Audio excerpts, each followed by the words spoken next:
because it's important to note what's not included in that core instructional amount. First is transportation, which in our budget is $1.2 million.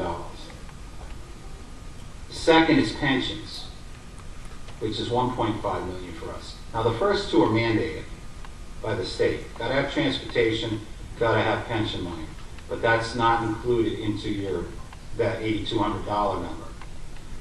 Utilities isn't included, and for us that's about $700,000, a little over that, 7.25. Buildings and grounds isn't included for $25,000, and of course the big nut, healthcare, at $3.2 million. We have $6.6 million in this proposed funding formula not accounted for. So when people see, well, you only need $8,200 according to this funding formula, that's not true, because you still have to account for the 6.6 for us, the 6.6 million, and every district still has to account for these things in their budget. So those got left off the books. I don't know why. Again, I didn't develop the formula. I have my concerns. Also, special ed, supposedly, from what we've been told, is built into that 8,200. Now, special ed makes up about 22% of our budget, 23% of our operational budget. That's instructional staff, support staff, tuitions, and things like that. So that's why I want to see what actually went into that core instructional amount so we can match it up versus ours.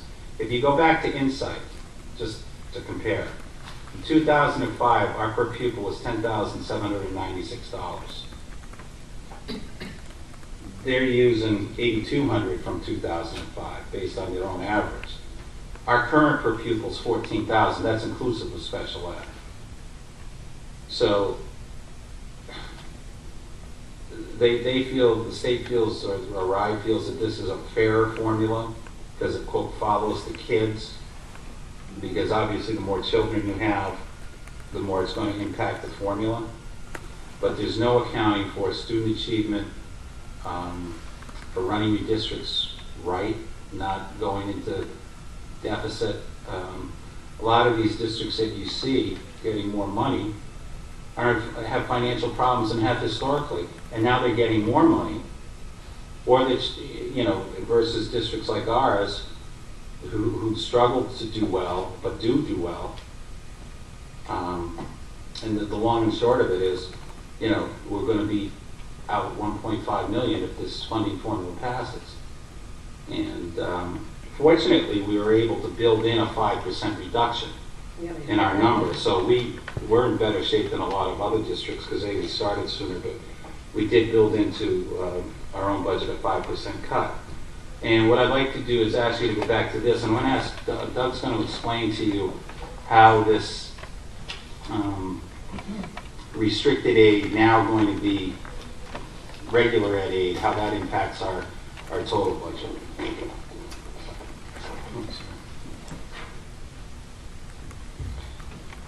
The third column from the right is basically where we were a few weeks ago when we went to the budget committee. We were $751,000 over the cap.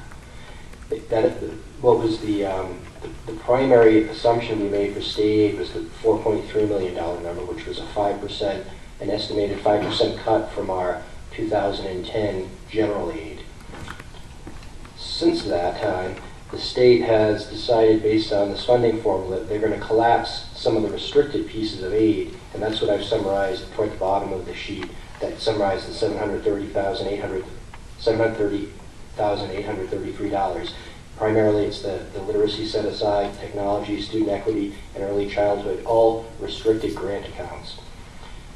When you add that to our general aid, it brings you to the new and improved analysis on the far right column. So at face value, if you add those two state aid numbers together, it's the $5.3 million number that the state's now presenting. You face value, you'd say, wow, we're up $1 million in state aid, but in reality, they've combined pieces of aid that previously weren't included in that general aid number. Now the problem with that is we had $730,000 in expenses not in our budget request. So in order to match that up with the state aid number, We therefore need to add those expenses to our request to have an apples-to-apples comparison. So net, there's not much of a difference, but since we're adding a revenue source without the expenses, we need to equalize that. So to get things synchronized, we've added revenue, we've added expenses. The good news is, it appears that when we took a 5% estimate of our general aid cut from this year, the state, when they took their 5% aid cut, took it off of a larger number to begin with. They added our stimulus money from this year.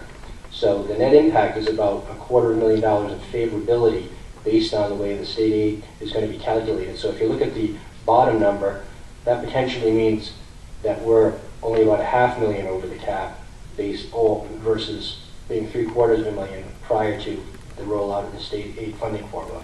I know it's confusing and we can have certainly some discussion on it, but I just think the most important point to take away is they've now collapsed these extra categories of state aid into an overall state aid number, where before we were just using the general aid number in our budget. Just wait a second. We have a question. Last week you told us that we had $50,000 worth of bad news from the state, that instead of being $750 over the cap, we were $800,000 over the cap. Now, since you last spoke to us, we've gotten better news. At the time of the rollout, they didn't provide sufficient information to determine that they were collapsing all the state aid categories. When they said it's a 5% aid cut, we said, oh, we estimated 5%, we're pretty close. But subsequent to that, the documentation came out and we were able to recalculate that they were taking a 5% cut of the overall number. In other words, we were basing it on our operating aid, general aid. So we said a 5% reduction was X. We then did a quick math number and said it's a $50,000 differential, not knowing, again, at the time, that they were going to collapse that. So, again, it's, as this evolves, we'll report more out. But it's still a very complicated formula. It's not easy to understand. I have issues with it simply because I believe a funding formula should hold everyone harmless. In other words, a funding formula should be, yes, equitable, but how can it be equitable if someone's losing funding? Now, the state RIDE's saying, well, it's based on the population. Well, RIDE, I could create a funding formula as well. And I could put in my columns as student achievement, operational, how well you do operationally. One of the things, going back to that E-wave number, it's important to note that RIDE looks at, when they calculate that state share, they're looking at what a town's capacity is, not what they pay. Both Commissioner Giss and Dave Abbott, the Assistant Commissioner, made it clear. They said, you throw out your mill rates, this is based on your ability to pay, on a district's ability to pay, versus you can't even think about what you want to pay according to this formula. So they've taken out what locals want to pay or do and say, we're not recognizing that. We're saying in our formula, we're looking at simply capacity. And that's one of the reasons for why we're losing numbers. Doug, could you please explain again what has changed? What has changed? Specific to the state aid? Correct. Sure. When we originally put our budget together, similar to prior years, the state had always issued a general aid number. We assumed when we created our budget that our general aid was going to drop by 5%. So current year we have 4.5 million. We estimated 4.3 million for this year. Next year. I'm sorry, 2011. Since that assumption was made, you go over in the far right column, the state said, we're calculating state aid based on the funding formula in a different way. They took our general aid, they added the one-time stimulus money to it, which is $363,000 for 2009, and they added these restricted categories: literacy, technology, student equity, early childhood.